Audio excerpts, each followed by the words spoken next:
मैं चंदन गिना, तुसी जुड़े हो पंजाब टीवी ਦੇ ਨਾਲ। ਦੱਸਿए कि 31ਵਾਂ ਹਿੰਦ ਪਾਕ ਦੋਸਤੀ ਨੂੰ ਲੈ ਕੇ ਇੱਕ ਸੰਮੇਲਨ ਕਰਵਾਇਆ ਗਿਆ ਤਾਂ ਇਸ ਸੰਮੇਲਨ ਦੇ ਵਿੱਚ ਦੇਸ਼ ਵਿਦੇਸ਼ ਤੋਂ ਜਿਹੜੇ ਲੋਕ ਇੱਥੇ ਸ਼ਾਮਲ ਹੋਏ ਨੇ ਔਰ ਆਪਣੇ ਵਿਚਾਰ ਜਿਹੜੇ ਨੇ ਉਹਨਾਂ ਵੱਲੋਂ ਰੱਖੇ ਗਏ ਨੇ। ਤਾਂ ਸਾਡੇ ਨਾਲ ਮੌਜੂਦ ਹੈ ਮੈਮ, ਕੀ ਨਾਮ कीजिए ਤੁਹਾਡਾ? जी मैं स्मृति लखनऊ से। मैम क्या कहना चाहेंगे, आज सम्मेलन करवाया गया है, क्या कुछ आज विचार रखे गए सभी की तरफ से?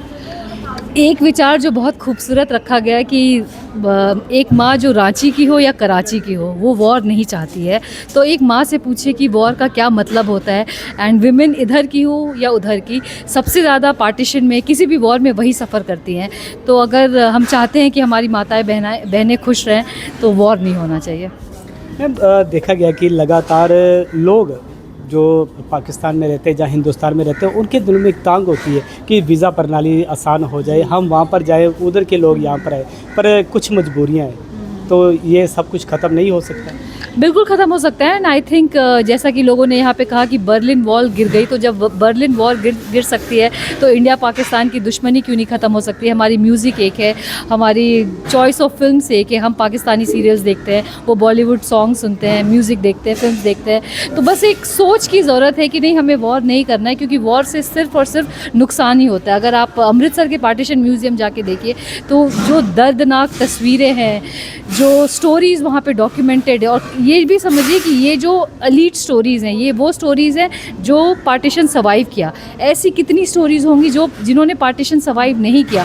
वो अगर दर्द को अगर हर इंसान महसूस करे तो शायद कभी वॉर ना हो। और बिल्कुल प्रयास किया जा सकता है कि ये जो होना था वो हो गया। जिन लोगों ने वो किया वो हमारे बीच आज नहीं है। इसीलिए ये ज़रूरी हो गया है कि हम अगर ब्रिटिशर्स हैं तो हम किसी ब्रिटिश से नफ़रत करके नहीं कोई फ़ायदा है, बिकॉज़ ईस्ट इंडिया कंपनी में वो नहीं थे। सेम अगर अफ़गान आए, मुग़ल आए और पार्टीशन के समय जो लोग थे वो अब नहीं हैं। तो अभी के लोग एक दूसरे से नफ़रत करें, ये कहीं भी मतलब इसका कोई मतलब नहीं बनता है। एक तो हमारा कल्चर एक है, हमारी लैंग्वेज एक है, हमारा पहरावा भी एक है, पर कभी कहीं ना कहीं तो दिल में ये तो तांग रहती है कि कभी ना कभी ये कराहट जो है एक दूसरे के मनों में, जो दुश्मनी एक दूसरे के पैदा हुई है, तो वो ख़त्म हो सके। ये हर किसी के, हमारे जो बुज़ुर्ग भी है जो पार्टीशन के वक्त जो इधर आ चुके, उनके मन में अभी भी तांग है कि कभी ना कभी पाकिस्तान, उनके जो पुराने घर छूट चुके हैं, जो हमारे गुरुओं के जो गुरुद्वारे छूट चुके हैं, उनके दर्शन दीदार कर सकें। आई थिंक ये भी मुमकिन हो जाएगा आने वाले टाइम में, अगर आम जनता एकजुट होकर, कोई भी सरकार हो उससे अगर ये मांग रखती है कि भाई जैसे करतारपुर कॉरिडोर शुरू हुआ, उस तरह से बाकी भी चीज़ें हो सकती है। क्योंकि हमारे भी जो रिलीजियस टेम्पल्स वगैरह है वो उस साइड है, उनके जो हैं वो इस साइड है, और हम सब चाहते हैं कि मिले। Because at the end of the day हमें सब चीज़ यहीं छोड़ के जाना है, चाहे वो रोटी कपड़ा मकान, किसी भी चीज़ की बात करें, जाना सिर्फ आप अपना मन, एक अच्छी सोच और जो आप एक अच्छा कर्म करके जाएंगे। तो अगर ये सोच हर एक जनता में आ जाए, हर एक आम इंसान इस चीज़ को समझने लगे, और ख़ास करके सरकारों में भी ये आए कि भाई आम जनता नहीं चाहती है लड़ाई करना, वो खुशी चाहती है, अमन चाहती है, तो सारे प्रॉब्लम्स रिजॉल्व हो जाएंगे। जी बिल्कुल, तुसी सुनिया जी कि लोग ਜਿਹੜੇ ਨੇ ਉਹ अमन शांति पसंद करते हैं। तो साढ़े नाल होर मौजूद ने। मैम की नाम की? मेरा नाम है प्रज्ञा नारंग और मैं दिल्ली से हूँ।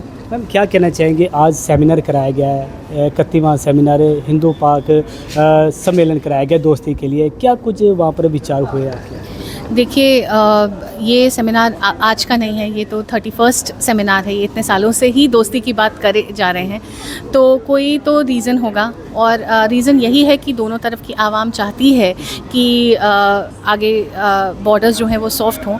और आई थिंक पंजाब पर्टिकुलरली बहुत, पंजाब के लोग स्पेशली चाहते हैं, चाहे वो रिलीजियस रीज़न से हो, चाहे वो इसलिए भी हो बिकॉज़ उनको ट्रेड में बहुत नुकसान हुआ है, तो वो ये चाहते हैं कि बॉर्डर सॉफ्ट हो, ट्रेड हो, एक दूसरे मिलने की इजाज़त हो।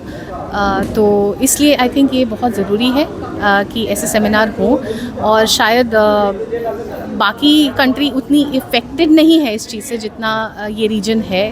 पहले भी नहीं हुआ था, पार्टीशन में भी यही रीजन ज़्यादा इफ़ेक्ट हुआ था, ये और बंगाल। तो मुझे लगता है कि बाकी लोगों को भी ये चीज़ समझने की ज़रूरत है, बाकी कंट्री में इसको मासेस को ही समझाने की, या उनके तक ये बात ले जाने की भी ज़रूरत है कि ये हमारी ही देश की भलाई है। मैम आप लगातार ऐसे सेमिनार कर रहे हैं और प्रयास कर रहे हैं कि दोनों देश जो एक हो जाए, पर लेकिन अगर बात करें पॉलिटिशियन की तो वो लगातार कह रहे हैं कि पाकिस्तान से वो बहुत ज़्यादा आतंकवाद है वो भारत में आ रहा है, कैसे देखते हैं इसको? जी बिल्कुल आ रहा है आतंकवाद, सरकार गलत नहीं बोल रही है, वो हमको पता है, हमने देखा है। बट उसके लिए हमें एक तो हमारा सिक्योरिटी सिस्टम कहीं ना कहीं लूप होल है।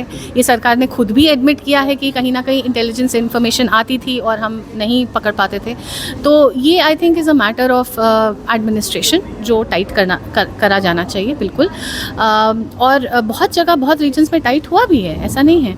तो बहुत फ़र्क पड़ा है। बट जहाँ तक बात है कि जैसे लोग बोलते हैं ड्रग्स हैं, तो ड्रग्स वाघा से नहीं आ रहे हैं, बट वो पोर्ट से आ रहे हैं गुजरात के, तो बात तो और बल्कि ज़्यादा आ रहे हैं, तो फिर बात तो कोई डिफरेंट नहीं हुई ना। और तो आपको वहाँ भी रोकना है, यहाँ भी रोकना है, तो वो तो सरकार का काम है। बट जो जेन्युइन लोग हैं, जो जेन्युइन आना चाहते हैं, जाना चाहते हैं, जो जेन्युइनली ट्रेड कर रहे हैं, और ट्रेड अभी भी हो रहा है, दुबई के थ्रू हो रहा है या किसी और थर्ड कंट्री के थ्रू हो रहा है। और इनफैक्ट कोई न्यूज़ भी मैंने पढ़ी थी कि कोई एक इंडियन और उसका पाकिस्तानी पार्टनर ने पता नहीं कितने मिलियंस ऑफ रुपीज़ कमाए हैं जस्ट बाई ट्रेडिंग। तो मुझे लगता है कि हमें ये चीज़ जब ऑलरेडी सब चीज़ हो रही है, तो इसे एक सिस्टमाइज्ड तरीका, सरकार को भी फ़ायदा होगा कि आपने भी टैक्स लेना है, आपने भी ग्रो करना है उसी से। फॉर एग्जांपल मैं कहती हूँ, मैंने साड़ी पहनी हुई है ना, तो जितनी डिमांड साड़ीज़ की, कहाँ पहनते हैं लोग? साउथ एशिया में पहनते हैं ना, बांग्लादेश में पहनेंगे और पाकिस्तान में पहनेंगे। तो इंटायर जो साड़ी की सूरत की इंडस्ट्री है, वो उनको सबसे ज़्यादा यूएस में एक्सपोर्ट करके तो उतना नहीं मिलेगा जितना पाकिस्तान में मिलेगा।